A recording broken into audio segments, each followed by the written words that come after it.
Hi everybody, I'm Jerry, and I was just sent this really cool mattress vac, but it's kind of like a handheld, could be used for furniture, could be used for floors. I'm going to show you a couple different uses for it, but I'm loving the fact this is so lightweight and so easy to use. It also has the UV lighting in the bottom that only activates when it's set down and flat, so it's not going to hit you in the eyes or blind you or anything. It has that, and even some ultrasonic that actually will help break up and actually get that dirt to come into here. Which is really cool. Loving the fact that this is just a nice sleek design, does come with a couple of different colors. They do provide you with the standard US household plug here that plugs to a standard 110 and just simply plugs into the back of that. That's going to allow you to charge it up and even shows you the amount of charge that it has, currently at about 52%. But that's plenty because this thing is going to last for quite a while, and once you get it charged up, you're ready to roll. They do send you with an extra HEPA filter because it already has one that's built into here, and a little tool to help kind of clean out anything that gets stuck underneath. Watch out, little fellas. I'm going to go ahead and turn this on and show you. It has a couple of different modes. One is the eco mode here. As you set it down, it actually activates that UV.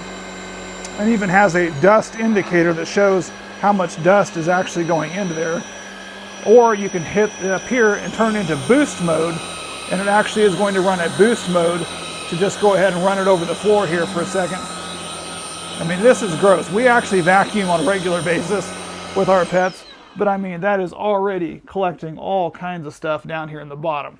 So this is going to be good for mattresses and so forth too. Or maybe you got pet beds, things like that you're wanting. You can't get a traditional vacuum in here to vacuum like a pet bed, back of sofas, mattresses, whatnot. This is going to allow you to get in there, and those little brushes, those are moving pretty good down there, which is going to allow you just to suck up all kinds of nasty. And I'm loving the fact that it's got the UV. Whenever you put it down, the UV comes on, so it's not going to be shining in anybody's face. Now I'm going to go over here and we're going to show you how to get this thing emptied out. Really simple. They've got a button on the bottom. Push that. This piece comes off. Simply lift that out. There's your dust cup with all that nasty in there. Simply dump it out. You've got your HEPA filter back in here behind this mesh screen, which is great because that's going to catch all of the big stuff that you can wipe off. Then just simply put it back in, stick it on here, locks back in place, and you're ready to go anytime you need a new clean.